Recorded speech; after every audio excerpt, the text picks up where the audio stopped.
की जय हो। जय जय श्री राधे। स्वागत है आपका आज की मंगलमयी प्रश्नोत्तरी में। शांत रहेंगे और जिनका प्रश्न है वो अपने हाथ उठाएंगे। किसका सवाल है जी? राधे राधे महाराज। महाराज मेरा पहला क्वेश्चन है कि श्री कृष्ण और राम में क्या अंतर है? मतलब है तो एक ही, श्री कृष्ण का अवतार क्यों हुआ और राम का क्यों हुआ?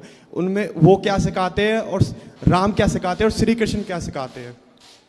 पहले आपने पूछा अंतर क्या है, तो जैसे आपकी दो आंखें हैं, ये दोनों आंखों में कोई अंतर है? नहीं नहीं, अंतर कोई नहीं है। मतलब हाँ, अब सिखाते क्या हैं उस पे आते हैं। राम जो हैं वो मर्यादा पुरुषोत्तम है। राम ने जो आचरण किया है, माँ बाप की सेवा की, राजा बन के प्रजा की सेवा की।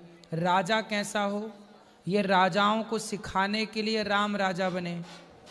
बेटा कैसा हो, हर बेटे को सिखाने के लिए राम बेटे के तरह माँ बाप की आज्ञा मानकर वनवास चले गए। पति कैसा हो, अपनी पत्नी के लिए लंका के राजा से लड़ गए। भाई कैसा हो, भाई के लिए सिंहासन छोड़ दी। तो राम ने परिवार में जितने लोग होते हैं, जब आप पति बने तो आप पति कैसे हो, राजा बने तो आप राजा कैसा हो, राम के जैसा। पति कैसा हो, राम के जैसा। पिता कैसा हो, राम के जैसा। बेटा कैसा हो, राम के जैसा। भाई कैसा हो, राम के जैसा। स्वामी कैसा हो, राम के जैसा। मतलब राम ने हर वो चरित्र को, हर वो जीवन में जो भी अभिनय किया, पिता का, पुत्र का, भाई का, परफेक्ट किया। मतलब अब आप किस भूमिका में हैं। यदि आप पुत्र की भूमिका में हैं तो पुत्र बने राम की तरह, पति की भूमिका में हैं तो पति बने राम की तरह। तो राम ने हर वो पारिवारिक संबंध का रिश्ता जी करके बताया कि आपको ऐसे जीना है। तो ये राम सिखाते हैं। अब भगवान श्री कृष्ण उपदेश करते हैं। पहाड़ उठा लेते हैं। जब ब्रजवासियों पर संकट आता है एक उंगली से, तो पहाड़ उठा करके ये बता रहे हैं भगवान कि पहाड़ पर चरती है गाय, और गाय जिस भूमि पर चरे उस भूमि को हाथ पर उठाए रखना, मतलब उसकी रक्षा करना, उस पर कोई कब्जा ना कर ले। जी महाराज, ये कृष्ण सिखा रहे हैं। कृष्ण सिखा रहे हैं कि प्रेम कैसा होता है। श्री कृष्ण सिखा रहे हैं गीता में अर्जुन को कि जब युद्ध से आप भागने लग जाएं, आप हिम्मत हार जाएं, तो मेरी गीता सुनिएगा। कृष्ण भागते हुए अर्जुन को रोकते हैं, कर्म से भागते हुए अर्जुन को मार्ग दिखाते हैं। तो कर्म पर लगाने का कार्य श्री कृष्ण ने किया, और कर्म पर लग करके समाज को मैसेज देने का कार्य राम जी ने किया। कृष्ण ने कर्म में लगाया है और राम कर्म में लगे हैं। जी महाराज। एक लगे हैं, दूसरे लगा रहे हैं।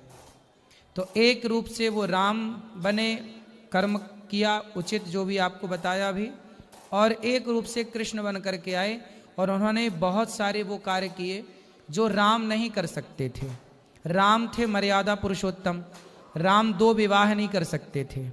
लेकिन बहुत सारी स्त्रियां थीं जो भगवान को पति रूप चाहती हैं, जैसे मीरा है, और मीरा जैसी ना जाने कितने। जी। यदि कोई पति रूप में भगवान को चाहे तो भगवान का ये भी तो कर्तव्य है कि आप मुझे पति रूप में चाह रहे हैं, भगवान कह रहे हैं तो फिर मैं आपको पति रूप में मिलूं।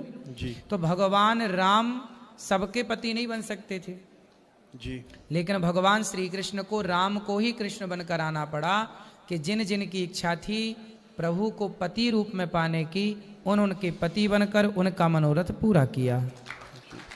तो जो काम अधूरा था वो कृष्ण के रूप में उन्होंने पूरा किया।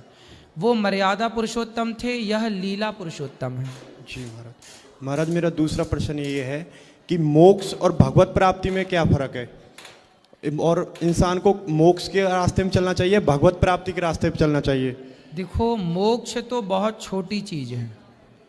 यदि भगवत प्राप्ति और मोक्ष को तराजू पे रखा जाए तो मोक्ष तो भरत जी जब राम से मिलने चित्रकूट जा रहे थे तो रास्ते में प्रयागराज जी ने यही कहा कि भरत जी कुछ मांग लो।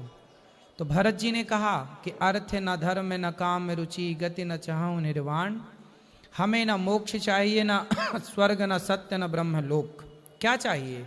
जन्म जन्म रति, रति मतलब प्रेम, राम पद, राम के चरणों में प्रेम, हर जन्म में हर बार मेरा प्रेम भगवान के चरणों में ही हो, भगवान से ही प्रेम हो और किसी से प्रेम ना हो।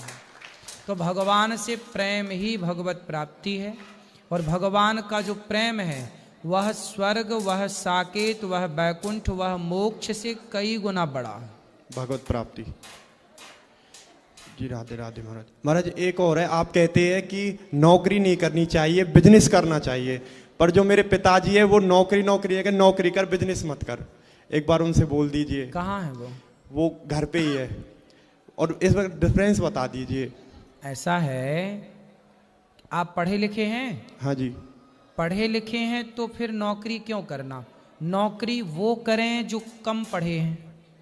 भाई पढ़ नहीं पाए तो चलो अब नौकर बन जाओ।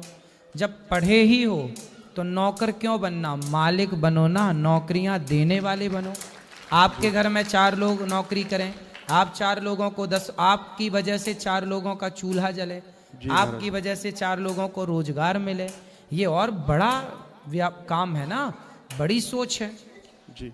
तो आजकल क्या है, नौकरी पा लेने से ना लोगों को लगता महीने में फिक्स हो गया, 1 तारीख हुई मैसेज आ गया, पेमेंट आ गई, कोई तिगड़म नहीं, कोई मेहनत नहीं, कोई पसीना नहीं बहता, ठीक है आ गया।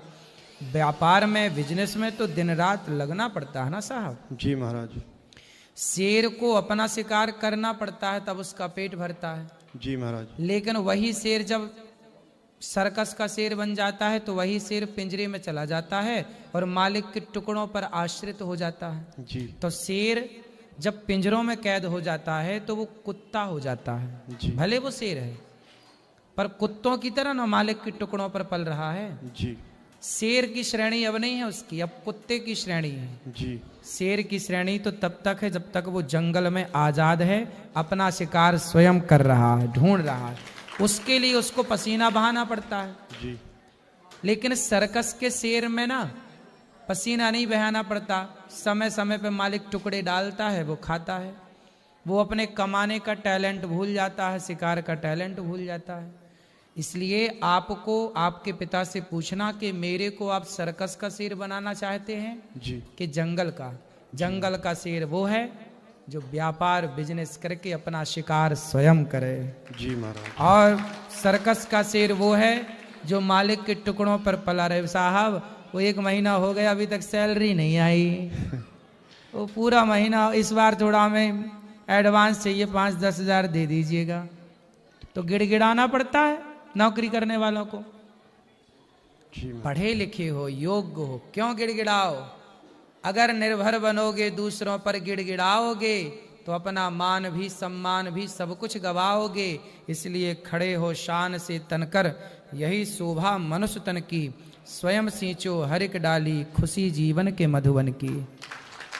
आत्मनिर्भर बनो साहब, सेल्फ डिपेंड बनो। क्या नौकरी लगा रखा है पूरे देश ने। जी महाराज। एक आखिरी प्रश्न और है महाराज, गुरु दीक्षा या गुरु मंत्र लेने से ही भगवत प्राप्ति होगी या फिर नाम जप करने से ही हो जाएगी? गुरु मंत्र लेने के बाद भी तो गुरु जी यही कहते हैं कि नाम जप करो, पर गुरु बनाने जरूरी होते हैं। क्यों? जैसे बच्चे तो बिना विवाह के भी आप पैदा कर सकते हैं जी, पर विवाह के बाद ही बच्चे हों तो समाज उन्हें सही कहता है, धर्म उसे सही कहता है जी। है ना। आपका विवाह हो गया, फिर आप अपनी पत्नी के साथ हैं तो समाज उसे स्वीकार करता है, समाज उसे अच्छा कहता है, भाई आप अच्छे पति पत्नी हैं। लेकिन आपने विवाह नहीं किया और आप रह रहे हैं पति पत्नी की तरह, तो क्या वो सही है? गलत है महाराज। उसी तरह जैसे विवाह एक परंपरा है, विवाह के बाद आपका सदा के लिए रिश्ता जुड़ता है, ऐसे गुरुमंत्र एक परंपरा है। गुरुमंत्र के बाद ही भक्त का भगवान से संबंध जुड़ता है। बिना गुरुमंत्र के, बिना गुरु दीक्षा के वह रिश्ता मान्य नहीं है। जैसे विवाह के पहले का रिश्ता आपका मान्य नहीं है, ऐसे गुरुमंत्र के पहले का रिश्ता मान्य नहीं। इसलिए शंकर जी भी इस धरती पे आए हनुमान जी बनकर, तो उन्हें भी गुरु बनाना पड़ा। साक्षात नारायण राम बनकर आए तो उन्हें भी वशिष्ठ जी को गुरु बनाना पड़ा। भगवान कृष्ण साक्षात नारायण थे, उन्हें भी सांदीपनि जी को, गर्गाचार्य जी को गुरु बनाना पड़ा। तो बिना गुरु के जब भगवान धरती पे आते हैं तो बिना गुरु के भगवान का नहीं गुजारा होता, तो हम सामान्य जीवों की क्या बात है। हम सभी को गुरु एक परंपरा है जी इसे फॉलो करना चाहिए। गुरूर जब तक गुरूर होगा जी तब तक गुरु नहीं मिलेंगे। जब गुरूर मिटता है ना तो ही गुरु के दर्शन होते हैं। इसलिए बिना गुरु के गुरूर नहीं मिटता। गुरु क्यों चाहिए? क्योंकि बिना गुरु के गुरूर नहीं मिट सकता, मीन्स अभिमान नहीं समाप्त हो सकता, इसलिए गुरु चाहिए। जी महाराज, राधे राधे। राधे राधे। राधे राधे गुरुजी जी आपके चरणों में कोटि कोटि चरण। खुश रहिए। आपका जो ऊपर मंदिर बना ना बहुत आलीशान मनमोहन लेने वाला है। और मैं आपकी कथा 2 साल से सुन रही हूँ। मैंने इतना बदलाव आया है, मेरे अंदर इतना चेंज आया है। एक एक चीज़ आप इतना बढ़िया समझाते हैं कि दिमाग में बैठ जाता है और मैं आगे वाले को उसका उत्तर दे सकती हूँ। पहले मैं उत्तर नहीं दे पाती थी कभी भी किसी चीज़ का। आज कोई इंसान क्वेश्चन करता है, मैं फटाक से उसका उत्तर दे देती हूँ और उसको सामने वाला चुप भी हो जाता है सुन के। पहले मेरे अंदर इतनी हिम्मत नहीं दे सकती थी। और ये मेरे पति देव आए हैं बॉम्बे से, हम लोग महाराष्ट्र से आए।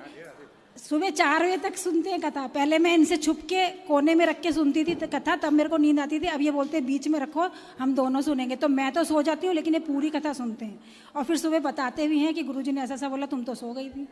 तो हम मतलब बहुत हमारे जीवन बदलाव है। और मेरा 8 साल का एक पोता है जहान, वो भी जब तक आपकी कथा नहीं सुन ले, भले किसी पार्टी में जाएगा आएगा, मैं घर में नहीं हूँ, रोएगा जब तक गुरुजी की कथा चलाओ तभी मैं सोऊंगा। कथा चलाती हूँ 1 सेकंड में उसको नींद आ जाती है। तो अभी मैंने बोला मैं गुरुजी से मिलने जा रही हूँ, तो बोल रहा था कि मुझे भी ले चलो, रो रहा था। तो आप प्लीज़ उसको राधे राधे। बिल्कुल राधे राधे। क्या नाम है उसका? जहान चंदानी। जहान चंदानी। चंदानी। हाँ जी। जहान चंदानी जी, आपको राधे राधे। बेटा खुश रहो, प्रसन्न रहो। हमारे छोटे से परिवार को अपना आशीर्वाद दीजिए। हमें आपका बहुत सुंदर, मतलब एक मोह लेने वाली मूर्ति हमको लगी, बहुत मतलब दिल खुश हो गया देख करके हमारा। खुश राधे राधे। राधे राधे गुरुजी जी। आपके चरणों में कोटि कोटि प्रणाम। खुश रहिए। मैं पहली बार आया हूँ यहाँ पर बम्बई से। मेरा नाम सुनील श्रीवास्तव, यह हमारी धर्मपत्नी रेखा श्रीवास्तव जो यहीं से दीक्षित है, हम ही दोनों आए। मेरा एक सवाल है जो भ्रमित, यानी बहुत सारे चीज़ें, जैसे मैं तुलसी पहनना चाहता हूँ तो तुलसी पहनने में मुझे बहुत लोग भ्रमित करते हैं, ये मत करो वो मत करो। तो मुझे ये बताइए कि तुलसी पहनने में विशेष ध्यान किस बात का रखना चाहिए? मांस ना खाओ, शराब ना पियो, बस बाकी दो सत्य की राह पर चलो। बढ़िया है, तुलसी पहनो। जैसे गुरुजी मैं बाहर काम करता हूँ तो जैसे घर में तो मेरे लहसुन प्याज पड़ता नहीं, मगर बाहर बाय द वे में मुझे कभी कभी खा जाना पड़ता है। तो क्या शराब और मांस तो नहीं लेते ना? जी नहीं, वो तो मैं बंद कर दिया सब। बाकी जो लहसुन प्याज है जी। वह तामसी है, इसलिए नहीं खाते। तामसी है। लहसुन प्याज पाप की श्रेणी में नहीं आते। शराब और मांस पाप की श्रेणी में है, ये पाप है। पर लहसुन प्याज पाप की श्रेणी में नहीं है। जी। यह आयुर्वेद इजाजत भी देता है इनको खाने की, पर दवाई के तौर पर।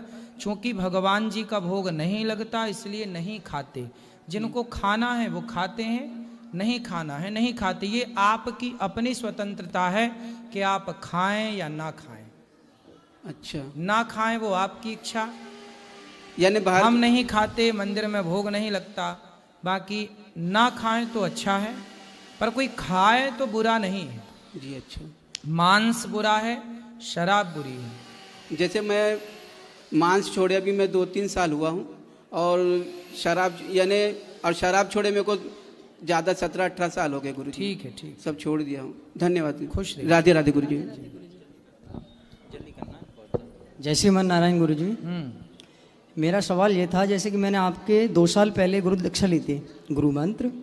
अब मैंने एक भी दिन उस मंत्र का जाप नहीं किया है और मेरे मुख से केवल यही राधा राधा निकलता है। कोई उस मंत्र का कोई व्यर्थता तो नहीं है?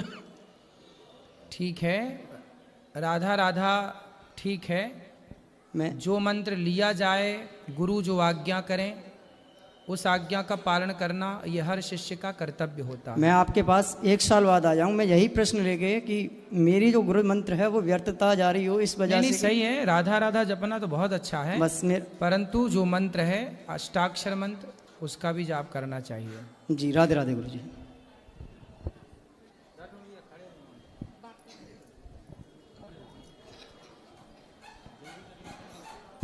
राधे राधे गुरु जी। जी मैं हरियाणा सोनीपत से हूँ।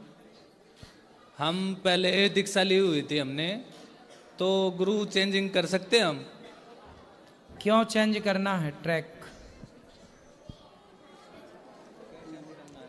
मैं दीक्षित नहीं हूँ, कोई है ठीक है, वो गुरु बना सकता है दूसरे को भी। तो क्यों बनाना है दूसरे को, ये पूछ रहे हैं हम आपसे। क्या दिक्कत है उन गुरु में, उन गुरु से क्या दिक्कत है? वो तो राधा नाम से वो जुड़ना चाहता हो।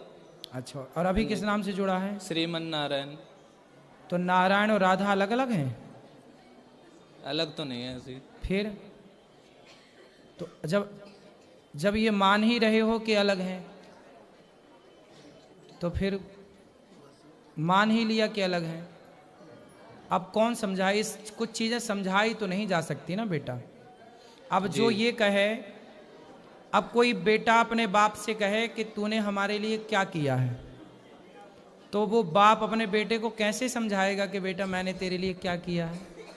उसी तरह जो व्यक्ति राम में, कृष्ण में और नारायण में अंतर समझे, उन्हें कैसे समझाएं कि ये तीनों अलग नहीं एक है। राधा, सीता जी, लक्ष्मी जी, एक हैं, ये कैसे समझाएं? ये वैसे ही नहीं समझाया जा सकता जैसे बेटा बाप से कहे कि तुमने हमारे लिए क्या किया, तो बाप नहीं समझा सकता। ऐसे ये चीजें नहीं समझाई जा सकती। और गुरु जी एक और प्रश्न है, हम दीक्षित होके ये प्याज लहसुन वगैरह यूज कर सकते हैं? ना करें तो अच्छा है। जी राधे राधे। राधे राधे। राधे राधे गुरु जी। जी गुरु जी, मैं द्वारका के पास गुजरात से आई हूँ। मैंने आपको टीवी पे देखा था, आज मैं पहली बार देख रही हूँ, मुझे बहुत खुशी हो रही है। मेरा प्रश्न ये है कि मैं सोमवार का व्रत करती हूँ, मैं कितने बजे बाद उपवास छोड़ सकती हूँ? मतलब कि सब बोलते हैं कि 7 बजे के बाद छोड़ देना चाहिए उपवास। क्या? उपवास खाना खा लेना चाहिए शाम के बाद। मैं तो 12 बजे के बाद दूसरे दिन उपवास छोड़ती हूँ। तो कब? कौन सा व्रत रखती हैं आप? सोमवार। सोमवार, ठीक है। तो आप सोमवार का व्रत पूरा होने पर फलाहार कर सकते हैं। रात को? रात को तो कभी नहीं खाना चाहिए, सूर्य अस्त होने के पहले ही कर लो। पहले? ओके। सूर्य अस्त होने के बाद खाने से बचो, स्वास्थ्य के लिए बोल रहा हूँ। ओके। और गुरु जी, मेरा ये प्रश्न है कि 4 युग है, उसमें सबसे बड़ा कलयुग है, तो भगवान? कलयुग सबसे छोटा है। छोटा है? अच्छा। सतयुग सबसे बड़ा। अच्छा, तो भगवान ने क्यों एक ही अवतार लिया? कलयुग में ज्यादा भी ले सकते थे, 1-2। तो आपको कितने अवतार चाहिए? नहीं, मुझे नहीं चाहिए, बट एक ही क्यों? एक ही क्यों? 24 हैं भगवान के। पर कलयुग में एक ही क्यों? नहीं, कलयुग में भी 2 हैं, बुद्ध भगवान और कल्कि। अच्छा। कलयुग में एक हो चुका बुद्ध भगवान, बुद्धावतार, एक होगा कल्कि, तो कलयुग में भी 2 हैं। ओके, ठीक है। और गुरु जी, मैं आपके लिए कुछ लाई हूँ, वहाँ के दे सकती हूँ प्लीज? दे दीजिए यहीं से। प्लीज, वहाँ से गुरु जी। कोई बेटा है, देना ही तो है, यहाँ से तो यहाँ से एक ही बात है। प्लीज गुरु जी, प्लीज, इतनी दूर से प्लीज गुरु जी। हाँ, यहीं से दे दो बेटा, चीजों को यहीं से दे सकते हैं आप, दे दो। लाओ, हम स्वीकार करते हैं आपकी हर वस्तु को। लाइए ना, मैं ओढ़ लेता हूँ। ये लीजिए, ये लीजिए। हाँ, अभी आप इसको ओढ़ लिए, प्रसाद है, आप रखो। अभी बैठिए, अभी बैठिए, अभी बैठिए, अभी मिल जाएगा। राधे राधे गुरुजी। जी गुरुजी, संसार में कैसे जीना चाहिए? आप जी तो रहे हैं? जी तो रहे हैं, पर बड़ी मुश्किलें हो रही है जीने में, तो कैसे जीना चाहिए? तो आपको कैसे जीना है? मेरे को बिल्कुल सुकून से जीना है। तो जियो। कैसे जिए? भगवान के कई बार लिए ऐसी जियो। परेशानी आ जाती है कि नहीं जी पाते। भगवान से कहा करो रोज, जीना सिर्फ तेरे लिए। जीना से। तो भगवान के लिए जियो बिंदास। जी। अभी किसके लिए जी रहे हैं? अभी भगवान के लिए ही जी रहे हैं। नहीं, अभी तो पर नहीं जी रहे। कई बार थोड़ा सा लगता है कि बहुत मुश्किलें आती है तो डिस्टर्ब हो जाता क्या है। मुश्किल है बताओ। बहुत प्रॉब्लम है संसार में, कहीं ना कहीं कुछ ना कुछ प्रॉब्लमें आती है। आपको क्या चाहिए कि जीवन में कोई प्रॉब्लम ना आए? नहीं, प्रॉब्लम आए पर इतनी हो कि सहन कर पाए। क्या प्रॉब्लम आई और आपने क्या नहीं सहन कर पाई ये बताओ। कई बार बातें ऐसी हो जाती है ना कि किससे? घर गृहस्थी में, पति परिवार से? में, घर गृहस्थी में, पति से परिवार कि में। सास से? नहीं, सास से, पति से नहीं, घर गृहस्थी में हो जाती है। पढ़ो मतलब परिवार में? परिवार में। तो परिवारों का ठेका आप क्यों ले रखे हैं? अच्छा। होती हैं बातें, पति तो अच्छे हैं आपके, हाँ। सास अच्छी है, हाँ। बच्चे अच्छे हैं, हाँ। फिर खुश रहो ना। फिर परिवार को काहे टेंशन में लेना? परिवार के लोगों को परिवार तक सीमित रहने दो। घर का आनंद, घर के अपने आनंद में आनंदित रहो। आप कहते हैं कि प्रॉब्लम ही ना आए, ऐसा नहीं हो सकता ना। क्या क्या दिन ही दिन रहा है? क्या रात ही रात रही आए? क्या ऐसा संभव है? नहीं। फिर आपने कभी वेंटिलेटर पर पड़े हुए व्यक्ति को देखा हो तो वहां पर वेंटिलेटर में एक मशीन होती है पीछे, उसका नाम हम नहीं जानते, लेकिन उसमें लाइनें ऐसी ऐसी चलती हैं। मरीज जब लेटता है वहां तो लाइन कैसी चलती है? ऐसी आड़ी टेढ़ी।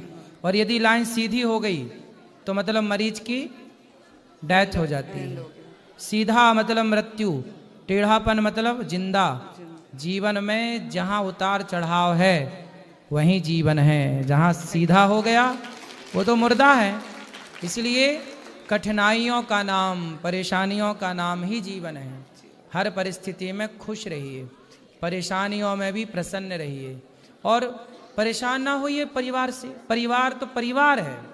पति अच्छा है बस, सास अच्छी है बस, जमाने के चक्कर में ना पड़ो। Thank you. ठीक है, जमाने की बातें यहाँ से सुनो, यहाँ से निकाल दो। दुनिया के लोग खाए बिना रह सकते हैं, बोले बिना नहीं रह सकते। उनका काम बोलना, बोलने दो, आप हैप्पी रहो। गुरुजी राधे राधे जी। गुरुजी, जैसे लोग पेड़ पौधे काटते हैं उनको कैसे समझाएं? हमारी तो कोई सुनता नहीं। तो आपके यहाँ कौन काट रहा है? हमारे सब बहुत काटते हैं पंजाब में पेड़। कौन काटता है? लोग। क्यों? कि हमने जो फैक्ट्री वगैरह बनानी है उसको असली पेड़ काट कर नकली लगा देते हैं प्लास्टिक के। सही है। सरकारें भी सड़क बनाती हैं तो हजारों पेड़ कटते हैं। पेड़ काट दिए हैं तो पेड़ लगाने चाहिए, पर लगाता नहीं कोई। ये सरकार की गाइडलाइन होनी चाहिए। जैसे सड़क बनती हैं तो सड़कों के बनने में हजारों पेड़ कटते हैं, तो जितने पेड़ कटे हैं उससे अधिक मात्रा में पेड़ सड़कों के किनारे किनारे किनारे किनारे लगाना चाहिए। पेड़ काटना ही नहीं चाहिए। सबसे देखो, कोशिश करो कि पेड़ ना काटना पड़े। ठीक। पेड़ बचाओ। जैसे गुरुजी हमारे पास 100 रुपया, उस पे लंगर की सेवा हो सकती है? 100 रुपया जैसे हमारे हाँ हाँ, 100 रुपए में तो हो सकती है। 100 रुपए का नमक डल जाए, 100 रुपए की हल्दी डल जाए तो पूरे दाल सब्जी में स्वाद ही स्वाद आ जाए। बहुत है 100 रुपए। राधे राधे गुरुजी। 100 रुपए में तो कई किलो आटा आ जाए तो कितने लोगों की रोटी से पेट भर जाए। राधे राधे गुरुजी। मैं गुजरात जामनगर से स्पेशली आपसे मिलने आई थी जी, और मुझे आपसे मिलकर बहुत ही आनंद हुआ। मेरा प्रश्न ये है कि मैं जब उपवास रहती हूँ तो मेरे घर वाले, मेरे माताश्री और पिताश्री बोलते हैं कि उपवास नहीं रहना चाहिए क्योंकि भगवान उसके भक्त को भूखा नहीं देख सकते, वो भी दुखी होते हैं जब भक्त भूखा रहता है। तो मतलब घर वाले बहुत बड़े भुक्कड़ हैं। तो मुझे दिन भर खाना है। मुझे उन लोगों को क्या कहना चाहिए?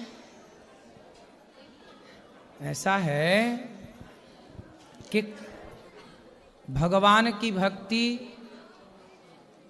भूखे पेट और भरे पेट से मतलब नहीं है। भगवान ये नहीं कहते कि तुम हमारे लिए भूखे रहो, ये भगवान बिल्कुल नहीं कहते हैं। फिर भूखे क्यों रहा जाए? व्रत करने के 2 मूल कारण हैं। पहला कारण है कि व्रत करने से